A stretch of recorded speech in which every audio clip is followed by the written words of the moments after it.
안녕하세요. 저는 30살 이혼녀입니다. 여러분들은 혹시 가방끈 길이에 대해 어떻게 생각하시나요? 다들 인생에 있어서 가방끈 길이가 많은 영향을 미치지 않았나요? 저는 대학생 때 임신해서 어린 나이에 결혼하고 결혼 생활 내내 학식 교양을 넘치도록 좋아하는 시어머니에게 미치도록 시달렸어요. 하지만 인생사 세옹지마라 할까요? 사랑하는 아이가 있었기에 저는 다시 일어설 수 있었답니다. 결혼에는 한 번 실패했지만 인생에는 실패하지 않은 제 이야기를 꼭 들려드리고 싶습니다. 제가 대학교 1학년 때 2년 선배였던 남편을 만났어요. 남편은 듬직하고 자상하고 유머 감각도 있어서 후배들에게 인기가 많았고 저는 짝사랑하는 처지였어요. 남편이 제 첫사랑이었죠. 그냥 아는 사이로만 지내면서 고백도 못하고 눈치만 살피고 있었어요. 당시 저희 집은 2층 집에 살면서 1층에는 작은 식당을 하고 있었어요. 부자는 아니었지만 동네에서 그래도 입소문이 나 있었어요. 사람들이 저희 부모님을 법 없이도 살 사람들이라 부르곤 했죠. 부모님이 서로 존댓말을 쓰실 정도로 사이가 좋고 외동딸인 저를 끔찍이 아껴주며 키우셨어요. 저희 부모님이 뭐든 다 들어주는 부모는 아니었지만 저한테 필요하거나 제가 꼭 하고 싶다는 건 어떻게든 해주시는 분들이셨습니다. 어릴 적부터 크게 과외를 받거나 하지 않아도 성적이 좋았고 운동이든 뭐든 다 잘했어요. 승부욕이 있는 편이었는데 이상하게 물러터진 데가 있어서 친구들한테 뒤통수를 맞을 때가 있었어요. 저희 아빠를 닮은 거였어요. 저희 아빠는 예전부터 사람이 무르다는 소리를 종종 들었는데 저도 아빠의 그런 성격을 물려받아서 싫은 소리를 잘 못했어요. 그러다 결국 아빠가 친구한테 빚 보증을 잘못 써서 우리 집과 식당 건물이 통째로 넘어가 버리고 말았습니다. 평생에 걸쳐서 마련한 재산을 홀랑 날려버린 거였어요. 저희 가족은 하루아침에 길바닥에 낳는 신세가 됐습니다. 빚 도촉장들로 가득 찬 지하방에서 나와 학교로 가는 심정은 처참했어요. 엄마는 남의 집 일을 하며 마음고생을 하느라 하루가 다르게 얼굴이 상하고 손이 거칠어지는 게 보일 정도였고 아빠는 집에 잘 들어오질 않아 만날 수도 없었습니다.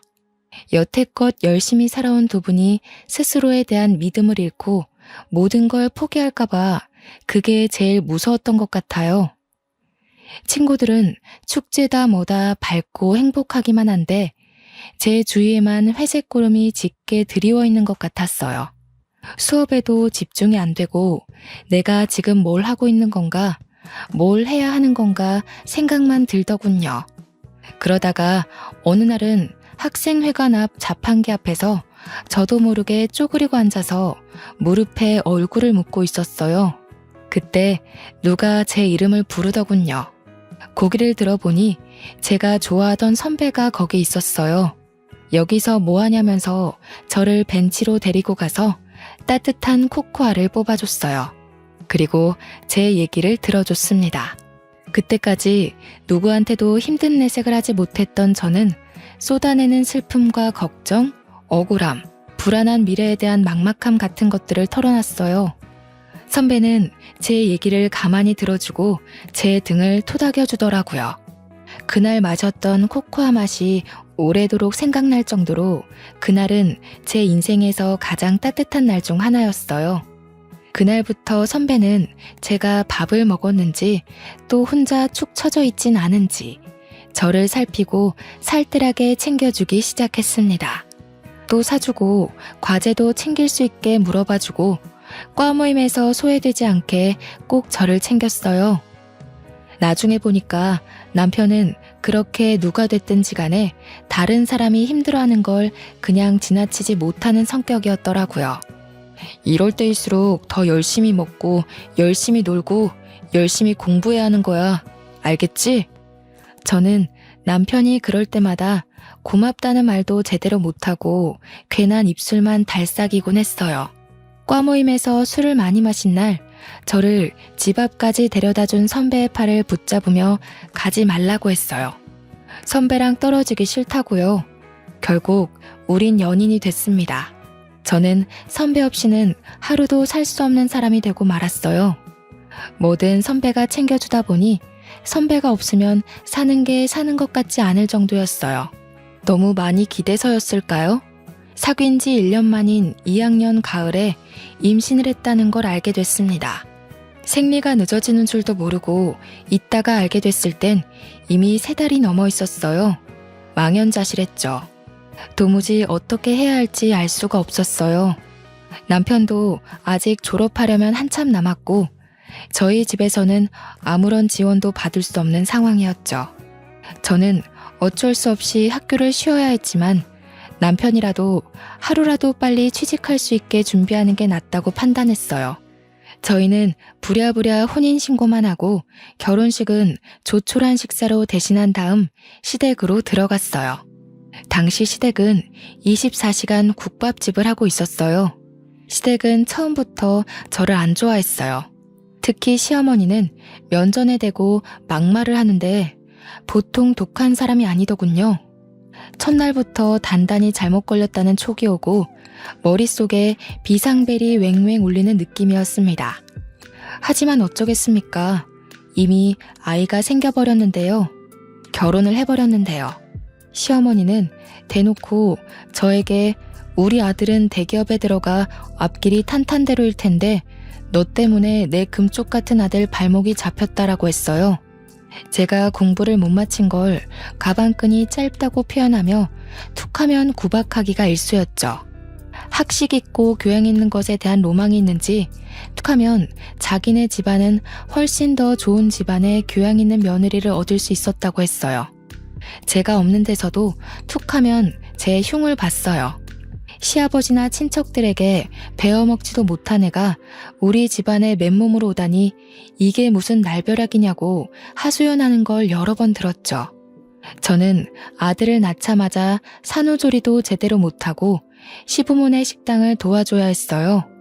식충 취급하는 소리가 벽을 뚫고 들어오는 것 같아서 도저히 가만히 있을 수가 없었죠. 피덩이 같은 아기를 업고 식당에서 밤늦게까지 일을 했어요. 집에 들어가면 또 집안일을 해야 했는데 너무 바쁘고 눈치가 보이니까 그게 너무하다는 생각도 못하고 살았어요. 시어머니는 제가 힘들어서 조금이라도 쉬려고 하면 네가 무슨 큰일을 한다고 힘들다고 야단이냐면서 야단법석을 떨며 면박을 줬어요. 집에 들어왔으면 시아버지 잠자리도 봐드리고 집안일을 챙겨야지. 어디 새파랗게 젊은 것이 집에 들어오자마자 방 안에 틀어박혀? 못 배워먹은 티 내는 거냐? 가방끈이 짧으면 노력이라도 하라고 했지? 어머니, 저 하루 종일 일하고 오늘 지훈이 아파서 병원에 뛰어갔다 왔잖아요. 저도 지금 열이 나고 몸에 기운이 하나도 없어요. 조금만 누워있다 할게요. 으이그, 그러게. 저렇게 복 없이 생긴 애들은 꼭 생긴 대로 논다니까. 그러게 저렇게 복 없는 애가 우리 아들 발목을 잡게 내버려뒀으니 원. 손주 새끼 봐서 참지. 애미라고 있는 게 없는 집에서 못 배워먹어 교양 없는 티를 팍팍 내니 애까지 닮을까봐 걱정이다. 걱정.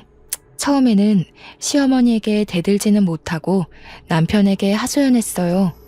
그런데 결혼 전에는 그렇게 저를 끔찍이 아껴주던 남편은 네가 시어머니에게 맞춰야 한다면서 하나도 힘이 되어주지 않았어요. 어머니는 왜 자꾸 나한테 가방끈이 짧다고 하시는 거야? 내가 무슨 가방끈이 짧아. 나 우리 학교도 수석으로 입학했고 내내 꽈탑 놓치지 않을 정도로 공부 잘했는데 나이 드신 분들이 다 그렇지 뭐. 그냥 하는 말씀이니까 너무 귀담아 듣지 마. 어머니가 예전부터 나를 좋은 집안에 장가 보내고 싶어 해서 그래.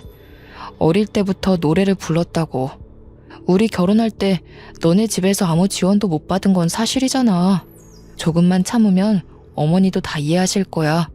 처음부터 끝까지 참고만 있잖아.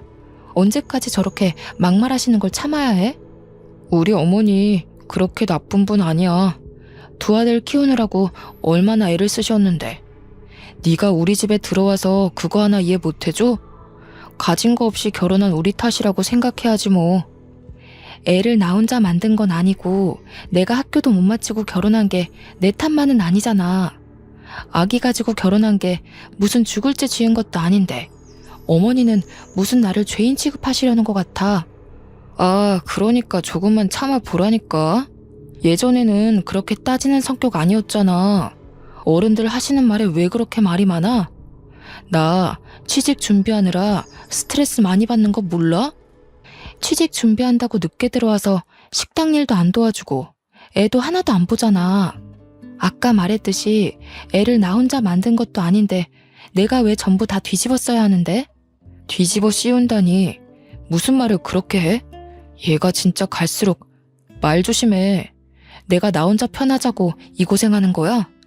다 너랑 우리 지훈이 데리고 잘 살아보려 그러는 거잖아. 안 그래도 힘든데 왜 너까지 찡찡거려? 취업 준비 때문에 힘들어 죽겠는데 여기서 뭘 어떻게 하라는 거야? 그래도 그때까지는 남편을 사랑했기 때문에 어떻게든 이해해보려고 했어요. 자기 어머니를 끔찍이 생각하는 효자라서 고생하는 어머니 심기를 거스르지 않으려 한다고 알아서 남편을 헤아려주고 노력했죠. 생각해보면 정말 바보 같은 짓이었어요. 나중에 알고 보니까 제 힘든 건 귓등으로 듣던 남편은 취업 스터디 모임에서 여기저기 온갖 오지랖을 부리고 있었더라고요. 힘든 애들 고민 상담해준답시고 돌아다니고 발벗고 뛰어다니며 해결사 노릇을 하고 있었죠. 저는 과 친구들과 연락이 다 끊겨서 몰랐다가 나중에야 그 사실을 알게 됐어요. 그래도 밖에서 이 사람 저 사람 비 맞춰주고 다닌 보람이 있었는지 남편은 진짜로 대기업에 취직을 했어요. 제 동기들이 취직 준비를 하고 좋은 데 취직하는 동안 저는 뒤처지는 느낌을 받곤 했어요. 동기들이 좋은 데 놀러가서 찍은 사진을 SNS에 올린 걸 보면 어쩐지 마음 한구석이 휑해지는 느낌을 받곤 했죠. 점점 사회인으로서 제자리를 찾아가는 동기들에 비해 제 모습이 초라해서 동기들이 연락해도 잘 받지 못했어요. 그래도 아이 키우는 재미가 있었고 예쁜 아이가 있다는 것에 만족하려 했어요. 아이가 말을 하고 걷고 하루가 다르게 자라는 걸 보면 또 하루를 살아낼 힘이 생기곤 했습니다.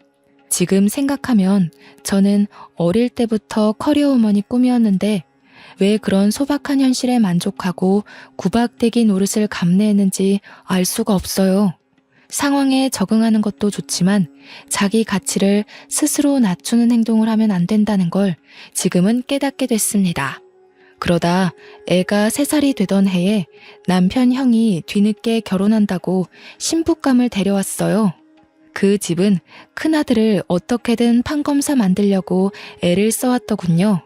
사자 들어가는 걸 워낙 좋아하는 집이니까요. 아주버님은 사법고시 폐지되고 로스쿨 준비로 몇 년을 또 허송세월하다가 30이 훌쩍 넘겼죠. 그래도 연줄이 있어서 30 중반에 대형 로펌 경영지원실에 취직을 했어요. 무슨 재주가 있었는지 결혼하겠다고 데려온 여자가 대학 교수라는 거였어요. 듣고 보니 교수는 아니고 어느 지방 대학 강사였죠. 그래도 젊은 여자가 박사 학위까지 있는 데다 대학에서 강의까지 한다니 교양 학식 좋아하는 시어머니 입이 다 찢어졌습니다. 며느리가 될 사람 직업뿐 아니라 집안도 금융정보회사를 소유하고 있는 엄청난 부자라고 그렇게 좋아하는 거였죠. 예비 형님이 강의한다는 대학이나 그 집안이 운영한다는 금융회사나 저는 들어본 적도 없는 데였지만 그게 무슨 상관이겠습니까? 그렇게 돈돈거리는 집안이니 아주버님이 그런 집안 여자랑 결혼하는 게 어떻게 보면 당연한 일이었죠. 그 집안은 처음부터 돈을 아주 물쓰듯 쓰더군요. 한 번은 형님이 그냥 우리 집에 다녀왔는데 시어머니가 지나가는 말로 김치 냉장고가 오래됐다고 한 적이 있어요. 그랬더니 다음 날로 새 김치 냉장고가 배달되는 게 아니겠어요? 부자는 다르긴 다르구나 하면서도 참 씁쓸하더라고요. 그놈의 돈이 뭔지. 시어머니는 대놓고 큰며느리만 보면 뭐가 필요하다, 뭘 새로 사야 한다고 늘어놓았어요. 그리고 큰 며느리의 씀씀이에 비교해 저를 더욱 가차없이 깎아내렸습니다. 역시 대학에서 강의하는 사람은 다르다니까. 우리 큰 며느리는 하고 다니는 것부터 말투까지 어쩜 저렇게 귀티가 나는지. 이번에 큰애가 바꿔준 소파가 이게 글쎄 이태리제 가죽이래요. 우리 큰아들이 판검사는 못됐어도 와이프 복은 있지 뭐냐. 내가 큰 며느리만 보면 콧노래가 절로 나온다니까. 어머니 얼굴이 요즘 활짝 피셨네요. 그에 비해 작은 아들은 에휴, 도대체 좋은 대학 보내서 좋은 데 취직시키면 뭐하냐? 저런 여자랑 사는데. 죽 써서 개 줬지 뭐. 너 이태리제 가죽 만져봤어? 네 형님 덕에 여기 앉아볼 수 있는 걸 행운으로 생각해라. 저는 거기 앉을 시간도 없어요. 큰애는 이렇게 집안에 도움이 되는데 너는 도대체가 집에서 하는 게 뭐냐? 시집 올 때 땡전 한 푼 없이 왔으면서 제대로 하는 것도 하나도 없고 가방끈이 짧아서 그런가 염치 없는 것도 집안 내력인지. 애 키우는 게 힘들잖아요. 동서도 열심히 하는데 너무 그러지 마세요. 애 키우는 게 무슨 유세 부릴 일이야? 지가 열심히 하는 게 뭐가 있어. 요리를 잘해? 그렇다고 돈을 잘 벌어와. 아니면 뭐 교양이 있어서 애를 영재로 키워? 그러면서 맨날 힘들다. 우리 때는 애 키우면서 밭도 갈고 집안 어른들까지 모셨어. 엄살 부리지 말라 이거야. 그게 다 가방끈 짧은 티를 내는 거라니까. 어머니, 제가 무슨 가방끈이 짧다 그러세요. 오빠랑 똑같은 대학에 제가 성적도 훨씬 더 잘 나왔는데. 성적 잘 나오면 뭐해? 네가 지금 그 잘난 성적 가지고 할 수 있는 게 뭐가 있어? 성적 잘 나와서 애를 잘 키워? 식당 일을 잘해서 장사가 잘 되게 해. 나가서 땡전 한 푼 벌어올 수 있어? 네 형님처럼 가서 대학생들을 가르칠 수 있어? 시어머니는 명절이나 집안 행사가 있을 때도 저한테만 일을 시켰어요. 큰며느리는 학생들 가르치느라 바쁘니까 집에 와서는 쉬어야 한다면서요. 형님 네애가 집에 올 때마다 한우며 명품이며 비싼 선물을 잔뜩 들고 오니까 아예 손님 취급을 하더군요. 저를 집안의 일꾼, 노예 취급하는 거랑은 완전히 반대였습니다. 시어머니는 큰며느리가 명절에 해외여행을 간다고 해도 흔쾌히 보내줬어요. 해외여행 다녀오면서 명품 선물을 사왔기 때문에 오히려 여행 가는 걸 반겨하는 눈치였어요. 하루 종일 식당에서 일하면서 애까지 보느라 음식 냄새 배고 김치 국물 묻은 옷을 입고 다니는 제 모습에 비해 형님은 명품으로 휘감고 다녔죠. 시어머니는 그걸 또 비교해서 저를 깔아뭉갰습니다. 너는 네 형님 좀 보고 배워라. 저 스카프 좀 한번 봐. 하기는 저렇게 우아한 거는 아무나 소화할 수도 없지. 너는 어떻게 된 애가 나이가 5살 많은 큰애보다 늙어 보이고 후줄근해하냐? 에그 젊은 애가. 너도 거울 좀 보고 좀 꾸미고 다니고 그래라. 남들 보기 창피하지도 않니? 우리 형우가 밖에 나가서 너 때문에 창피하면 어쩌려고. 채통이라는 것도 모르니? 하기는 품이라는 걸 배워본 적이 없을 테니. 어머니, 제가 꾸밀 시간이 어디 있어요? 하루가 36시간이라도 모자란 사람이 저예요. 그리고 저번에 제가 5만 원짜리 윗돌이 하나 사왔다고 며칠 동안 뭐라고 그러셨잖아요. 옷도 못 사고 미용실 갈 시간조차 없는데 제가 무슨 재주로 꾸미고 다녀요. 저라고 뭐 안 꾸미고 싶어서 안 꾸미는 줄 아세요? 친구들 예쁘게 하고 좋은 데 놀러 가는 거 보면 저라고 안 부러운 줄 아세요? 저 말하는 꼬락서니 하고는 어디다 대고 버르장머리 없이 말대답이야? 한시라도 못 배운 티를 안 내면 곡불이 나지. 그럴 때마다 분통이 터져서 견딜 수가 없었고 마음 같아선 다 뒤집어 엎고 싶었지만 어린 아들에게 안 좋은 영향이 갈 것 같아 매번 끝까지 가지는 못했어요. 결혼할 때 아무것도 못 들고 온 내 죄다 하고 생각하려고 했죠. 지금 생각하면 제가 참 순진하고 바보 같았죠. 그저 좋게 생각하려고 애를 쓰니 상황이 점점 더 악화되는 거였어요. 이미 도를 넘어섰던 시어머니의 막말은 더 심해져서 아이한테까지 미쳤어요. 전부터도 툭하면 애가 지엄마 닮아서 못났다는 말을 하더니 애가 4살이 되면서부터는 대놓고 애한테 핀잔을 주더군요. 그리고 저한테는 저희 부모까지 들먹이기 시작했죠. 집안 꼴이 이게 뭐냐? 내가 식당 일 끝나면 집안일도 살펴야 한다고 했지. 애 장난감에 빨랫감에 설거지는 하나도 안 돼 있고 도대체 너는 제대로 하는 게 뭐야? 너희 엄마가 집안 살림 하는 법도 안 가르치던? 하기는 쥐뿔도 없는 집안이 가르치면 뭘 가르치겠어? 빌어먹는 법이나 안 가르쳤으면 다행이지. 빌어먹다니요? 무슨 말씀을 그렇게 하세요? 아무리 그러셔도. 아니다. 빌어먹는 법을 가르쳐서 애가 이렇게 됐는지도 모르지. 지혜미 애비한테 배운 게 있어야 뭐 하나라도 똑바로 하지. 없는 집 애가 가방끈까지 짧으니 설상가상이지 뭐야. 지 아들한테도 똑같이 가르칠까봐 겁난다. 겁나. 아니 어머니, 저희 엄마 아빠는 왜 건드리세요? 그렇게 말씀 함부로 하시면 저도 못 참아요. 저희 엄마 아빠가 얼마나 열심히 사시고 바른 분들이신데요. 저를 얼마나 귀하게 키우셨는데요. 귀하게 키워서 네가 그 모양 그 꼴이냐?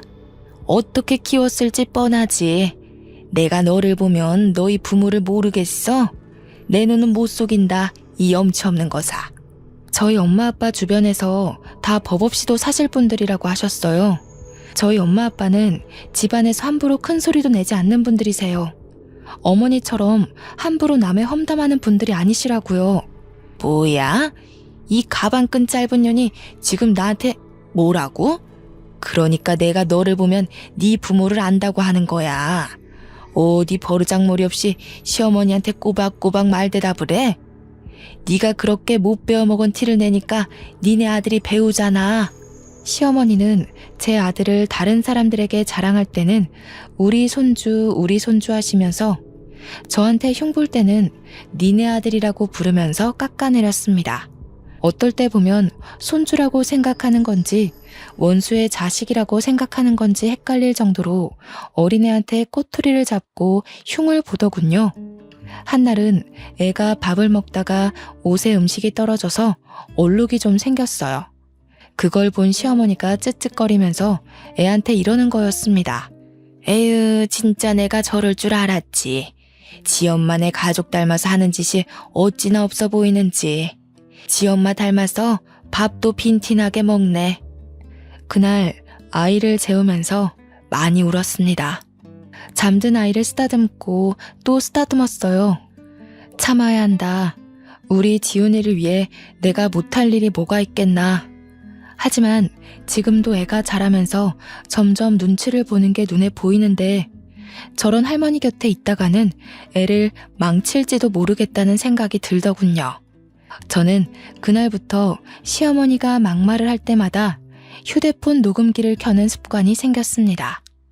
아이를 보호하기 위해 뭐라도 해야겠다는 생각에 지푸라기라도 잡는 심정으로 한 일이었죠.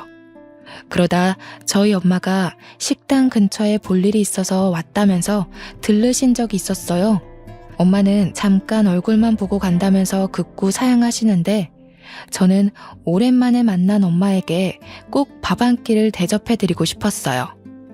그동안 고생하시는 거 알면서 바쁘다는 이유로 제대로 찾아뵙지도 못하고 어려운 형편에 도움이 되어드리지 못했으니 항상 마음 한구석이 아렸거든요. 추운 겨울날이었습니다. 엄마는 호박 시루떡을 보자기에 잘 싸서 가지고 왔어요. 제가 어릴 때부터 좋아하던 음식이었죠. 그런데 떡을 받아든 시어머니의 눈치가 영 떨떠름했습니다. 무슨 잡상인이나 불청객이라도 온 것처럼 저희 엄마를 위아래로 훑어보는 게 아니겠어요?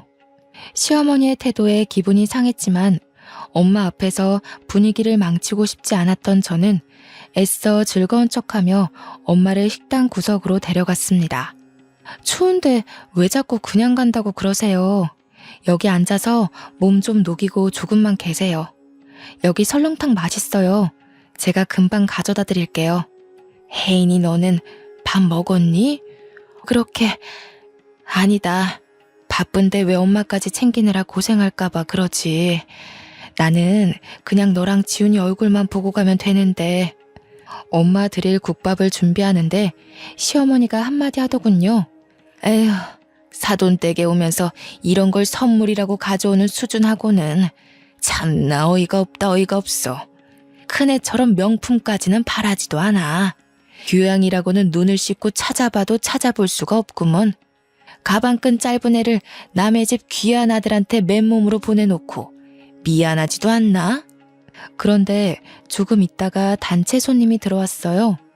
식당이 와글와글 꽉 찼는데 엄마 혼자 밥을 먹고 있는 게 영 신경이 쓰여서 저는 바쁜 와중에 흘끔흘끔 엄마를 보고 있었어요.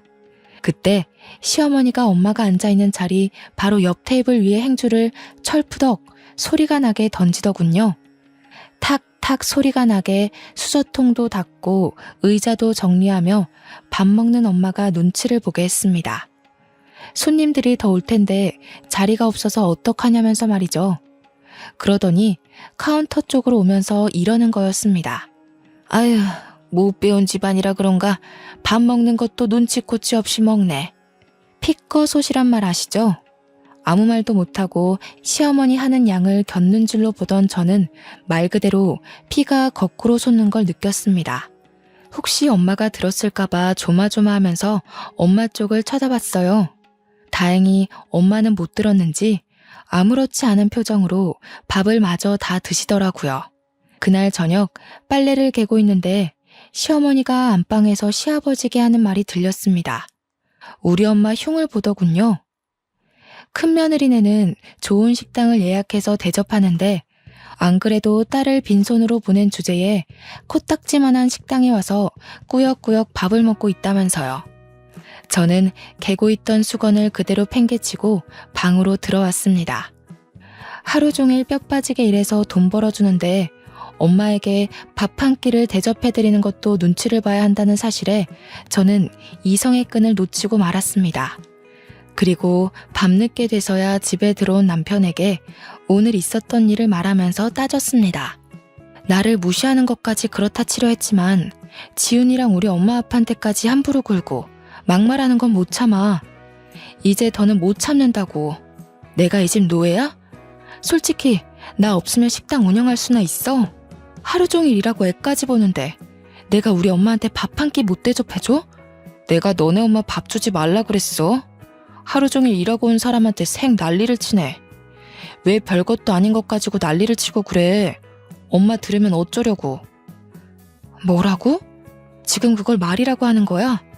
나는 어떻게든 오빠 맘 편하게 해주려고 지훈이 잘 키워보려고 꾸역꾸역 다 참아왔는데 어떻게 오빠가 나한테 이럴 수가 있어.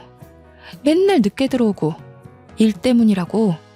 나는 일주일에 외출 한 번 못하는데 혼자 밖에서 놀러 다니니까 좋아? 목소리 낮추라고 했지. 얘가 진짜 점점 왜 이래? 너 예전엔 안 이랬잖아. 왜 이렇게 변했니? 진짜 무섭다 무서워. 아니, 아직 안 변했어. 진짜 무서운 게 뭔지 보여줘? 그때 밖에서 듣고 있던 시어머니가 들어와서 제 뺨을 때리더군요. 무슨 일인지 상황 파악을 못해 멍하고 있는 저에게 시어머니는 어디서 큰 소리를 내냐, 못 베어먹은 티를 낸다면서 소리를 질렀어요. 그리고 머리채까지 잡아당겼습니다. 저는 저도 모르게 시어머니 머리끄덩이를 같이 잡아당겼어요. 제가 무슨 일을 하고 있는지조차 모를 정도로 화가 나 있었어요. 그날 밤을 뜬 눈으로 지새운 저는 아침 일찍 짐을 챙겨 그 집에서 나왔습니다. 아들에게 한마디도 못하고 나오는 것이 걸렸지만 아들 얼굴을 보면 도저히 발이 떨어지지 않을 것 같았어요. 그 길로 저는 신림동 고시촌으로 들어갔습니다. 엄마 아빠가 보고 싶었지만 친정에 가면 두 분이 슬퍼하실까봐 도저히 갈 수가 없었어요. 고시원을 얻어 짐을 풀고 대학 때부터 고민만 하다 제대로 시작하지 못한 행정고시 공부하기 시작했어요. 아이를 낳은 뒤에도 미련을 못 버리고 있었기에 일사천리로 준비해 공부에 돌입할 수 있었습니다. 남들은 학생 때부터 죽어라 해도 어려운 공부를 몇 년 공백 끝에 시작하는 건 결코 쉽지 않은 일이었어요. 하지만 분노로 눈이 돌아버린 상태였기에 오히려 다른 거에 신경 안 쓰고 공부에 집중이 잘 되더라고요. 그때가 저희 부모님이 어렵게 빚을 갚고 돈을 모아 신림동에서 작은 식당을 다시 열었을 때였어요. 식당이라고 하기도 뭐할 만큼 허름한 곳이었지만 두 분이 다시 힘내서 마련한 자리였죠. 한날은 제가 모의시험 점수가 영 안 나와서 실망한 마음에 걸어 다니다가 저도 모르게 엄마 아빠 식당 쪽으로 걸어갔어요. 그전에는 혹시 눈에 뜨일까봐 그쪽으로는 가지도 않았거든요. 가게에 들어서자마자 엄마가 제 얼굴을 보시더니 저를 안고 막 우셨습니다. 저는 깜짝 놀랐어요. 엄마가 하는 말이 엄마 아빠가 못나서 네가 공부도 제대로 못 마치고 시댁에서 구박받고 산다는 거였어요. 저는 아니라고, 내가 악이 가져서 그런 거라고, 내가 실수해서 그런 건데 왜 엄마가 미안해 하냐면서 엄마랑 붙잡고 같이 울었어요. 그리고 그 집에서 나와 다시 공부 시작했다고 엄마에게 털어놨죠. 엄마는 깜짝 놀라더라고요. 그래도 그 집으로 다시 들어가라는 말은 절대 안 하셔요. 그날 저녁 고시원에 들어왔는데 아빠로부터 문자가 와 있었어요. 아빠가 미안한 게 참 많다고, 네 공부는 무슨 수를 써서라도 지원해 줄 테니까 아무 걱정하지 말고 공부에만 집중하라는 거였죠. 눈물이 핑 돌았어요. 열심히 사시다 그런 건데 엄마 아빠는 뭐가 그렇게 자꾸 미안하다고 그러시는 건지. 그리고 그런 생각이 들더라고요. 나도 열심히 하다가 그런 뿐이니까 나도 나를 탓하지 말자고요. 그리고 저는 무섭게 공부했습니다. 같이 공부한 애들이 뭐 먹으러 가자고 해도 저는 그 시간에 한 자라도 더 보려고 끼니를 대부분 김밥으로 때웠어요. 고시생들도 스트레스 푼다고 스터디원들끼리 술도 마시고 저희들끼리 친목도 다지고 그러거든요. 저는 도저히 그렇게 여유를 부릴 수가 없었어요. 집에서 절 찾고 있을 아들을 생각하면 1분 1초도 허투루 쓸 수가 없었죠. 집 나온 지 한 달쯤 지났을 때 남편에게 전화해서 아들을 보러 가겠다고 했어요. 그때까지 전화고 문자고 다 무시하다가 연락을 하니까 남편이 왜 집에 안 오냐며 생 난리를 치더군요. 저는 밖에서 아이를 만나 피자를 사주면서 엄마가 지금 사정이 있어서 너랑 같이 살 수가 없다고 조곤조곤 말해줬어요. 아들은 저를 보자 눈물을 흘리더라고요. 그 어린 것이 소리도 못 내고 우는데 얼마나 가슴이 아프던지요. 지훈아, 엄마가 미안해. 정말 미안해. 엄마가 정말 열심히 해서 꼭 성공해서 지훈이 데리러 올게. 알았지? 약속. 이해하기 힘들었을 텐데 착한 아들은 그래도 고개를 끄덕여줬습니다. 그 뒤로 2주에 한 번씩 주말에만 아들을 만났어요. 시어머니는 주기적으로 저에게 전화해서 애 버리고 나간 년이 무슨 염치로 애를 만나냐면서 소리를 질렀어요. 애가 너 닮아서 못 배운 티 나는 집만 골라서 한다느니, 애가 보면 볼수록 덜 떨어졌느니 하면서 아이 욕도 하고요. 애한테까지 인신공격하는 시어머니의 말을 저는 모조리 녹음해뒀습니다. 시어머니한테 구박받고 있을 아이를 생각하면 당장이라도 그 집에서 빼오고 싶었지만 지금으로선 내가 성공하는 것밖에는 방법이 없다는 걸 인정해야 했습니다. 정말 죽었다 생각하고 공부한 것 같아요. 그렇게 공부한 지 2년째 되던 해 결국 행정고시 재경직에 합격했습니다. 주변에서도 그렇게 빨리 합격하는 사람 처음 봤다면서 깜짝 놀라더군요. 공부를 늦게 시작했어도 빨리 합격했기 때문에 공무원으로 그렇게까지 늦은 나이가 아니었죠. 좋은 일이 하나 더 있었어요. 제가 공부한 지 1년쯤 지났을 때 아빠가 보증을 서줬던 친구가 돌아왔어요. 아빠의 절친이었던 그분은 자기를 늘 미안했다면서 사과를 하셨어요. 막혀있던 돈이 들어왔다며 아빠가 손해본 돈보다 더 많은 돈으로 갚아줬어요. 엄마 아빠는 그 허름한 건물에서 나와 훨씬 크고 좋은 건물에 돈가스 뷔페를 크게 열었습니다. 망하기 전보다도 훨씬 더 좋은 자리였고 장사도 잘 됐어요. 1년 만에 매출이 크게 올라서 제가 아들과 살기 위해 알아본 집 전세금도 엄마 아빠가 대주셨죠. 이제 임용만 기다리면 됐고 탄탄대로인 것 같았지만 한 가지 걱정거리가 있었어요. 시댁에서 아이를 순순히 내줄 리가 없었으니까요. 하지만 저는 무슨 일이 있어도 제 아들을 그 집에 그냥 두지 않으리라 다짐했고 사활을 걸기로 했습니다. 처음에는 남편을 만나 좋게 이야기를 풀어보려고 했습니다. 그런데 남편은 애 이야기는 안 하고 자꾸 딴소리만 하는 거였어요. 네가 이렇게 빨리 시험에 붙을지 누가 알았겠어. 내가 네 가치를 몰라봤던 것 같아. 그래도 네가 있을 때가 좋았어. 내가 너한테 참 잘 못해줬지. 지금 생각해보면 내가 좀 너무했던 것 같아. 우리 대학 때 참 좋았잖아. 둘이 같이 있으면 무서울 것도 없고 행복했는데. 그러면서 은근슬쩍 집에 안 돌아오냐고 저를 떠보더군요. 내가 미쳤다고 그 집에 들어가냐는 말을 삼키고 저는 남편을 따라 시댁으로 갔습니다. 아이가 어떻게 지내고 있는지 제 눈으로 확인해야 했어요. 그런데 평소라면 불을 환히 밝혀놨을 국밥집이 웬일인지 불이 꺼져 있는 게 아니겠어요? 시댁에 들어서니 시어머니는 없고 초상난 집처럼 휑한 게 무슨 일이 있는 게 분명해 보였어요. 그리고 저는 보고 말았습니다. 거실 테이블에 있는 주택담보대출 서류를요. 저는 서류를 들고 남편을 추궁했어요. 이게 대체 어떻게 된 일이냐고 물었더니 남편은 순순히 털어놨습니다. 형수네 집안에서 진짜 좋은 투자처를 알고 있다면서 돈을 몇 배로 불려줄 테니 믿고 투자하라고 대출 받으라고 종용했다는 거였어요. 아무리 그래도 그렇지 어떻게 집이랑 가게를 다 담보 잡힐 수가. 우리 집 망하는 거 보고도 그래? 집이 다 넘어가면 우리 지훈이는 어떻게 될지 생각 안 해? 이렇게 될 줄 알았나. 형수네 아버님이랑 형님이 지금 무조건 기회를 잡아야 한다고 막 밀어붙이는데 어떻게 해. 우리 엄마가 그 집 사람들 하는 말이라면 껌뻑 죽는 거 알잖아.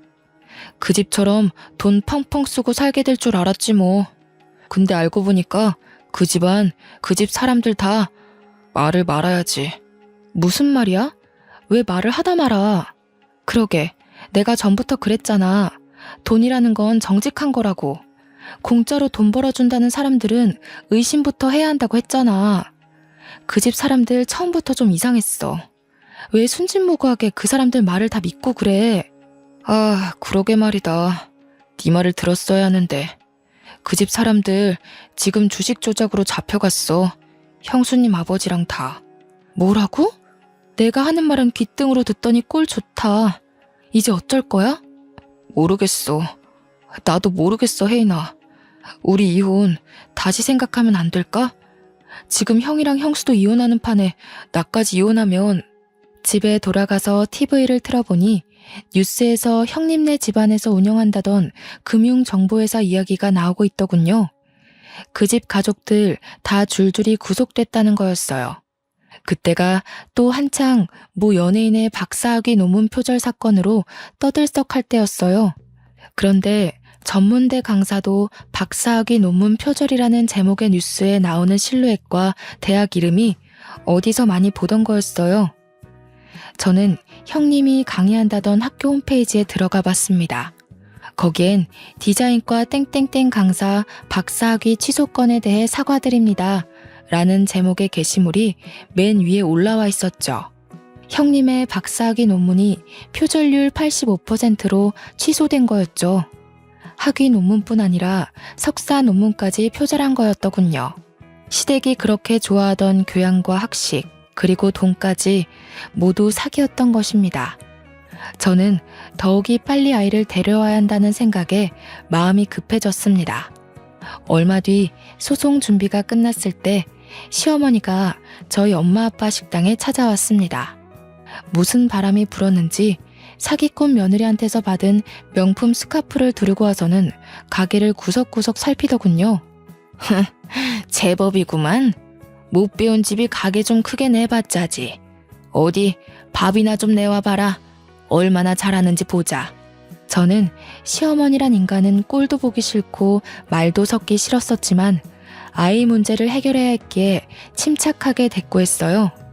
여기는 밥을 갖다 드리는 데가 아니라 직접 떠서 드시는 데예요.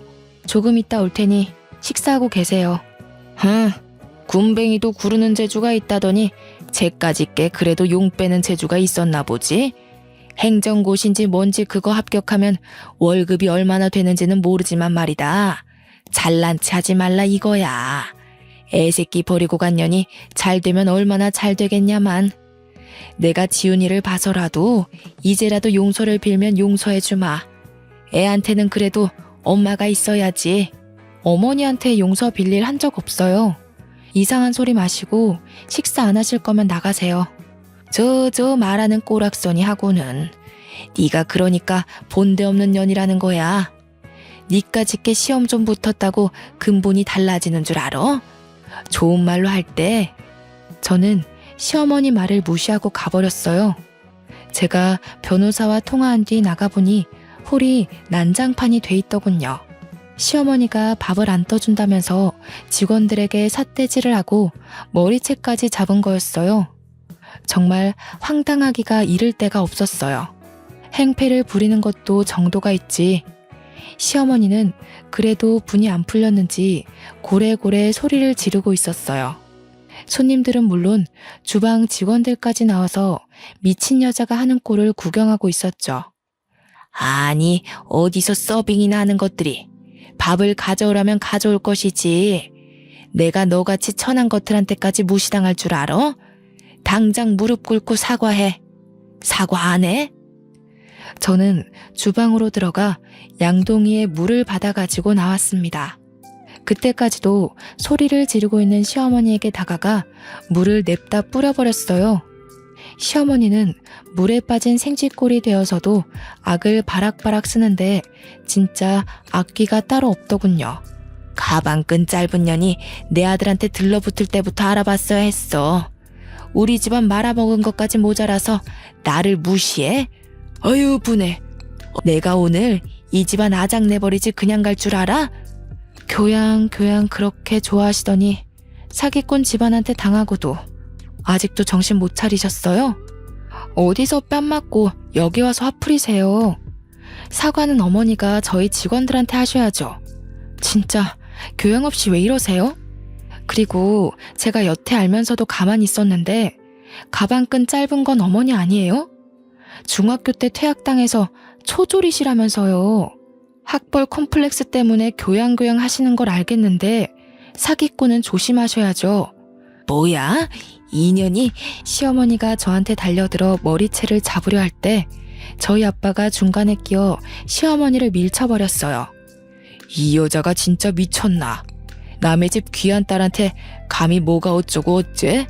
어디서 무식하게 남의 집 영업장에서 소리를 지르고 남의 귀한 식구들한테 행패를 부려? 우리는 직원들도 다 우리 식구들이야. 이러고도 무사할 줄 알아? 당장 꺼져. 꺼지지 못해? 영업방해로 손해본 거 다 청구할 줄 알아. 그리고는 경찰이 와서 시어머니를 끌어냈습니다. 저는 더 이상 시댁 식구들과 말로 해결하려 해서는 안 된다는 걸 깨달았어요. 바로 이혼 소송에 돌입했습니다. 얼마 뒤 대학 때 가장 친했던 과 동기에게 연락이 왔어요. 친구는 졸업 직후 유학을 갔다가 돌아와서 저에게 연락한 거였어요. 친구가 하는 말은 충격적이었습니다. 친구네 사촌 오빠가 제 남편과 같은 회사에 다녀서 들었는데 남편이 같은 부서 유부녀와 정분이 나서 회사에서 쫓겨났다는 거였어요. 그 여자 남편이 회사에 찾아와서 난동을 부리는 바람에 임원 회의까지 소집되고 결국 회사에서 권고사직 시키기로 했다는 거였습니다.